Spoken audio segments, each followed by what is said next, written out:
Hello बच्चों। हमारा प्रश्न दिया हुआ है, निम्न में कौन सा कथन हाइड्रोजन पेरोक्साइड के संबंध में गलत है। चार ऑप्शन है हमारे पास। यह प्रबल ऑक्सीकारक है, दूसरा यह MnO2 के द्वारा अपघटित हो जाता है, यह एक अपचायक की भांति व्यवहार करता है, और यह क्षारीय विलयन में अधिक अस्थायी होता है। चलिए समझते हैं इस प्रश्न को। इस प्रश्न की अगर मुख्य अवधारणा की बात की जाए तो हमें H2O2 के गुण की बात करनी होगी। H2O2 के गुण क्या क्या होता है, तो अगर बात करते हैं एक एक करके हम लोग समझते हैं। पहला है, यह प्रबल ऑक्सीकारक होता है। ठीक है, यह प्रबल ऑक्सीकारक होता है। ऑक्सीकारक किसको बोलते हैं? जो कि दूसरे को ऑक्सीकृत कर दे। ठीक है, जो दूसरे को ऑक्सीकृत कर दे।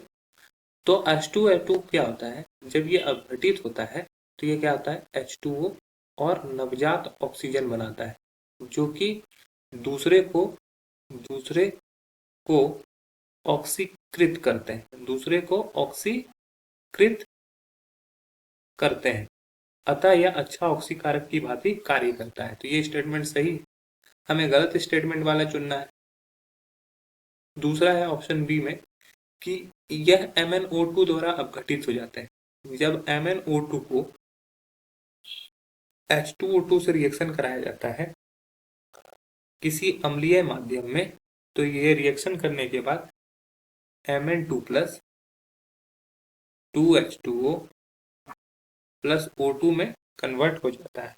तो यहाँ से जो हमारा पेरोक्साइड है वो जल और ऑक्सीजन में अपघटित हो जाता है। तो अतः हम ये भी बोल सकते हैं कि MnO2 के द्वारा यह अपघटित हो जाता है। तो यह भी कथन सही है, यह भी गलत उत्तर हो जाएगा। ऑप्शन सी में है, यह एक अपचायक की भांति व्यवहार करता है। तो अगर H2O2 की बात करें तो ये एक अच्छा अपचायक भी है। ठीक है, अच्छा अपचायक का मतलब ये हुआ कि जो दूसरे को अपकृत कराए। अपकृत कराने का मतलब है कि जो दूसरे के ऑक्सीडेशन नंबर को पहले की अपेक्षा कम कर दे।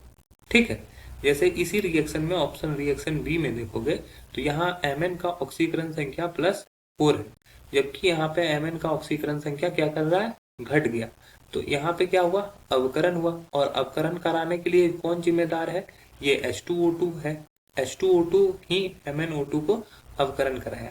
तो अतः ये इसका मतलब हुआ H2O2 यहाँ पर एक अपचायक की भांति कार्य कर रहा है। तो ये अपचायक की भांति भी कार्य करता है, तो ये भी हमारा सही स्टेटमेंट है, यह गलत उत्तर हो जाएगा। और ऑप्शन डी में दिया हुआ है, यह क्षारीय विलयन में अधिक अस्थायी होता है।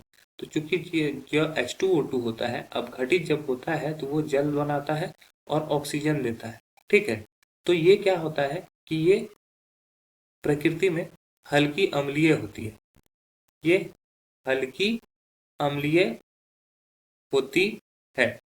अगर अम्लीय होती है तो ये अम्ल में अधिक अस्थायी होगा। ठीक है, अतः यह अम्ल में अधिक अस्थायी होता है, यह अम्ल में अधिक अस्थायी अस्थायी है।